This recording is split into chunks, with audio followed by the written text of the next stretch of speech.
Bueno, buenas noches, mi nombre es Pedro Escobedo y esta es la evidencia virtual de la unidad 4 de la materia de cálculo vectorial. ¿De acuerdo? Vamos a acomodar esto. Ok. Bueno, una función con n variables reales es una regla f que asocia al punto x1, x2 hasta xn. Es un elemento de dominio que contiene a los reales o r a la n, un único número real, y se representa esta función como el dominio de, de la definición de f. ¿De acuerdo? Entonces podemos decir que una función f de d se llama un campo escalar o una función real de n variables. Ahora, como en el caso de las funciones de una sola variable, em, se puede saber mucho acerca del comportamiento de una función de dos variables dibujando su gráfica, que es lo que hacemos por lo general. ¿De acuerdo? Otra manera de visualizar una función de dos variables es como un campo escalar que, eh,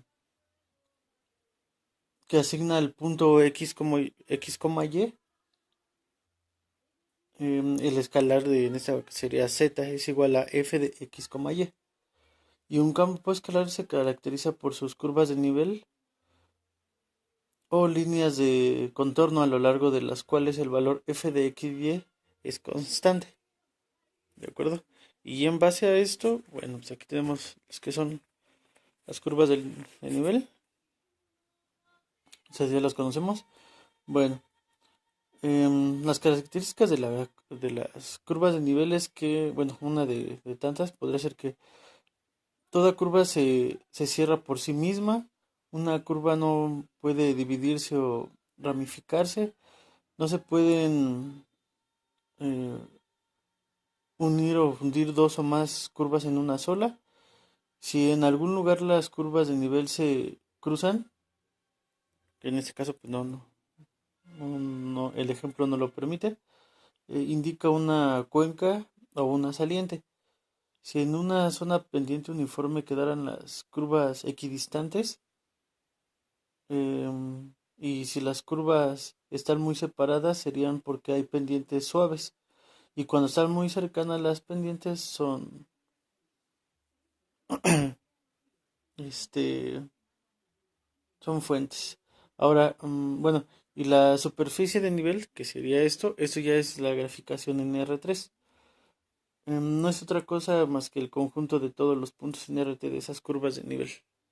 Y este es el ejemplo de esta función, ya graficada en R3. ¿De acuerdo? Y de aquí tenemos lo que es la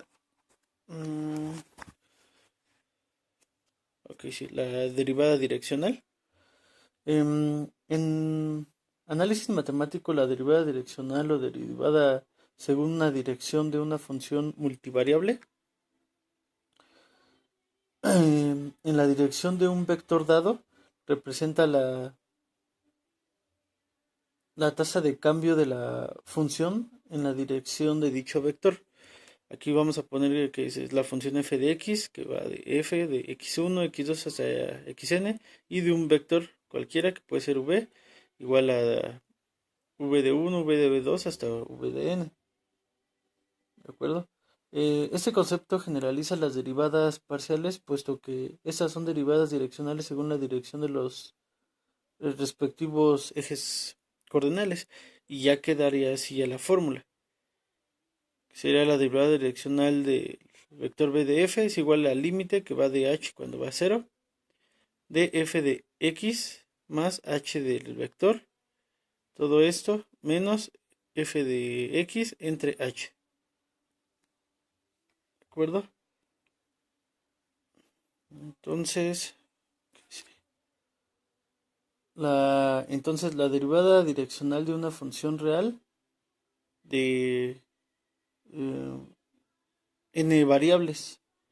Ya quedaría como lo acabo de describir.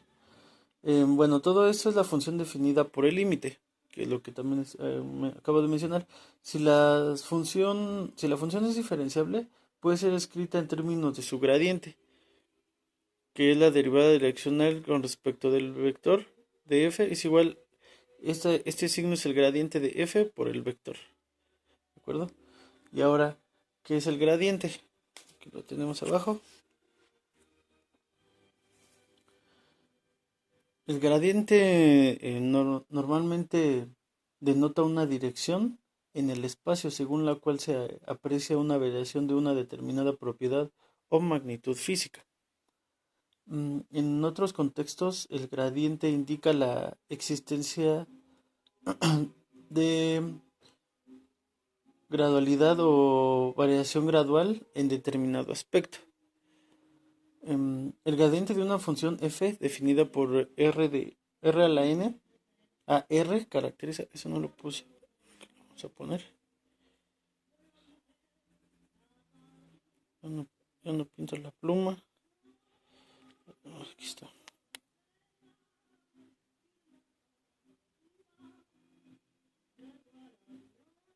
Bueno, aquí está.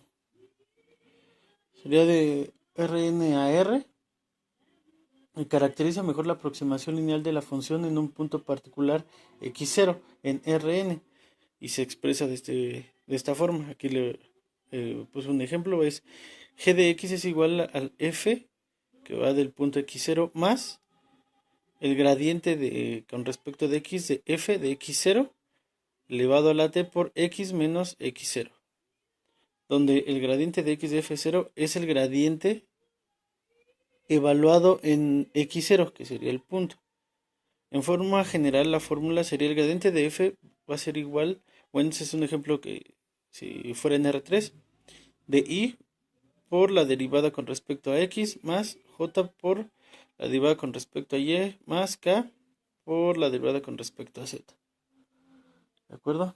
El gradiente también verifica que es ortogonal a las superficies definidas por una constante y su módulo es igual a la derivada direccional máxima y se anula en los puntos estacionarios máximos, mínimos y puntos sillas de las funciones. ¿De acuerdo? Y aquí ya nos vamos a lo que son los campos vectoriales. En matemáticas, un campo vectorial representa la distribución espacial de una magnitud vectorial. Es una expresión que asocia un vector a cada punto en el espacio. Este es un ejemplo que puse en R2. Un campo vectorial sobre un subconjunto del espacio euclidiano de X, que lo puse. X es el complemento de R que está elevado a la n. Es una función con valores vectoriales de f es de x a r también elevado a la n.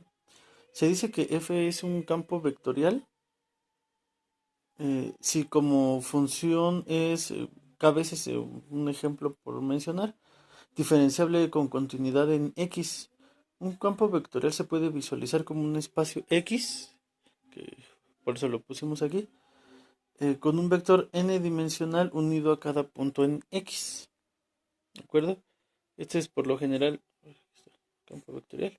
Este es por lo general la fórmula también. En el punto x, y de la función va a ser igual a p, cuando sea en R2, ya se ve bien, ya. P de x, y de i más q de x, y de j. ¿De acuerdo? Ahora, la divergencia, aquí está. La divergencia de un campo vectorial mide la diferencia entre el flujo saliente y el flujo entrante de un campo vectorial. Estás hablando ya en una aplicación. Sobre la superficie que rodea el volumen de control. Por lo tanto, si el campo tiene fuentes de divergencia será positiva y si tiene sumideros será negativa. La divergencia mide la rapidez neta con la que se conduce la materia. A ver, ¿ya se ve bien? La divergencia de un campo vectorial en un punto es un campo escalar y se define como el flujo del campo vectorial por unidad de volumen. Si Sí, unidad de volumen conforme el volumen alrededor del punto tiende a cero y se define como la divergencia de f va a ser igual, ese es en el ejemplo que fuera en R3, la derivada de un punto de x más la derivada de otro punto que sería p, q y r, serían unos puntos. Después sería más de la derivada de y más con respecto a la derivada de z.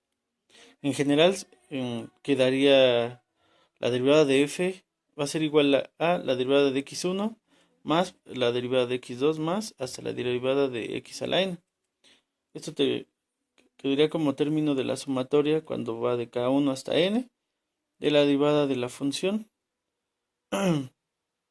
desde k sobre la derivada de x, bueno, desde k también. ¿De acuerdo? Y por último, vamos a ver este lado. Se entiende por rotacional, se ve bien.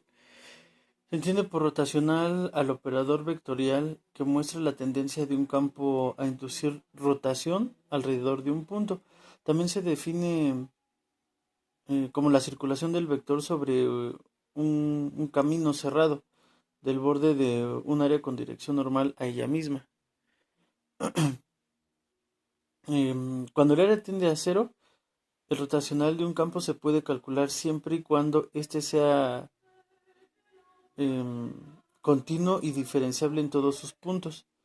El resultado del rotacional de este campo vectorial que viene dado por el determinante de la ecuación. Bueno, la fórmula general, que lo puse abajo, para el rotacional vamos a poner rot de la función, va a ser igual, ya se ve bien, va a ser igual a la diferencial por el producto cruz de f. Aquí vamos a ponerlos. Bueno, es la diferencial de x con el vector y más la diferencial de y de j más la diferencial de z de k. El producto cruz entonces lo plantearíamos de esta forma, sería ijk por la diferencial de x, la diferencial de y, la diferencial de z y abajo los puntos p, q, r. Y como sabemos, pues ese es el desarrollo del producto cruz. Este es de i, este va a ser por j y este va a ser de k. ¿De acuerdo? Haciendo todas las operaciones nos va a dar como resultado el rotacional de f, que es la fórmula general. ¿De acuerdo? Ahora, algunas de las propiedades. Si el campo escalar f de x, y y z tienen derivadas parciales, es que no lo puse. Vamos a ponerlo de f, x, y, z. Tienen derivadas parciales continuas de segundo orden, entonces el rotacional de la diferencial con respecto a la función va a ser 0. Y si f de x, y z es un campo vectorial conservativo, entonces va a ser el rotacional de f va a ser igual a 0. ¿De acuerdo? Bueno, eso sería todo. Muchas gracias y hasta luego.